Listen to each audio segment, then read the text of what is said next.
آپ فرما رہے تھے کہ تمام اعمال کا دارومدار نیت پر ہے اور ہر عمل کا نتیجہ ہر انسان کو اس کی نیت کے مطابق ہی ملے گا۔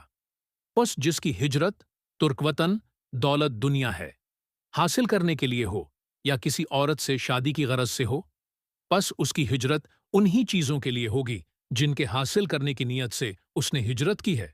نبی کریم کے اس فرمان کی تشریح سے متعلق ہے جس میں آپ نے فرمایا کہ اسلام کی بنیاد 5 چیزوں پر رکھی گئی ہے اور ایمان کا تعلق قول اور فعل ہر دو سے ہے اور وہ بڑھتا ہے اور گھٹتا ہے، جیسا کہ اللہ تعالی نے فرمایا تاکہ ان کے پہلے ایمان کے ساتھ ایمان میں اور زیادتی ہو۔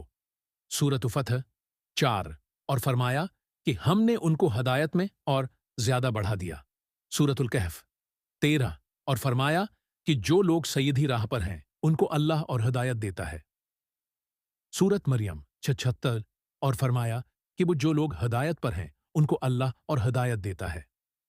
سورۃ مریم 76 ہیں اللہ نے اور زیادہ ہدایت دی اور ان کو پرہیزگاری عطا فرمائی۔ سورۃ محمد 17 اور فرمایا کہ جو لوگ ایماندار ہیں ان کا ایمان اور زیادہ ہوا۔ سورۃ مدثر 31 اور فرمایا کہ اس سورہ نے تم میں سے کس کا ایمان بڑھا دیا۔ فی الواقع جو لوگ ایمان لائے ہیں ان کا ایمان اور زیادہ ہو گیا۔ سورہ توبہ 124 اور فرمایا کہ منافقوں نے مومنوں سے کہا کہ تمہاری بربادی کے لیے لوگ بکثرت جمع ہو رہے ہیں، ان کا خوف کرو۔ پس یہ بات سن کر ایمان والوں کا ایمان اور بڑھ گیا اور ان کے منہ سے یہی نکلا حسبنا اللہ و نعم الوکیل۔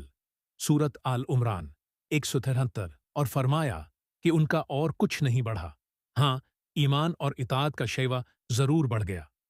سورۃ احزاب 22 اور حدیث میں وارد ہوا کہ اللہ کی راہ میں محبت رکھنا اور اللہ ہی کے لیے کسی سے دشمنی کرنا ایمان میں داخل ہے۔ رواہ ابو داؤد عن ابی امامی اور خلیفہ عمر بن عبدالعزیز رحمہ اللہ نے عدی بن عدی کو لکھا تھا کہ ایمان کے اندر کتنے ہی فرائض اور عقائد ہیں اور حدود ہیں اور مستحب و مسنون باتیں ہیں جو سب ایمان میں داخل ہیں، پس جو ان سب کو پورا کرے اس نے اپنا ایمان پورا کر لیا، اور جو پورے طور پر ان کا لحاظ رکھے نہ ان کو پورا کرے اس نے اپنا ایمان پورا نہیں کیا۔ پس اگر میں زندہ رہا تو ان سب کی تفصیلی معلومات تم کو بتلاؤں گا تاکہ تم ان پر عمل کرو، اور اگر میں مر ہی گیا تو مجھ کو تمہاری صحبت میں زندہ رہنے کی خواہش بھی نہیں۔ اور حضرت ابراہیم علیہ السلام کا قول قرآن مجید میں وارد ہوا ہے کہ لیکن میں چاہتا ہوں کہ میرے دل کو تسلی ہو جائے۔ اور معاذ رضی اللہ عنہ نے ایک دفعہ ایک صحابی اسود بن بلال نامی سے کہا تھا کہ ہمارے پاس بیٹھو تاکہ ایک گھڑی ہم ایمان کی باتیں کر لیں، اور حضرت عبداللہ بن مسعود رضی اللہ عنہ نے فرمایا تھا کہ یقین پورا ایمان ہے اور صبر آدھا ایمان ہے۔ رواہ الطبرانی۔ اور عبداللہ بن عمر رضی اللہ عنہما کا قول ہے کہ بندہ تقوی کی اصل حقیقت یعنی کہنا کو نہیں پہنچ سکتا جب تک کہ جو بات دل میں کھٹکتی ہو اسے بالکل چھوڑ نہ دے۔ اور مجاہد رحمہ اللہ نے آیت کریمہ شرع لکم من الدین الخ کی تفسیر میں فرمایا کہ اس نے تمہارے لیے دین کا وہی راستہ ٹھہرایا جو حضرت نوح علیہ السلام کے لیے ٹھہرایا تھا۔ اس کا مطلب یہ ہے کہ اے محمد، ہم نے تم کو اور نوح کو ایک ہی دین کے لیے وصیت کی ہے۔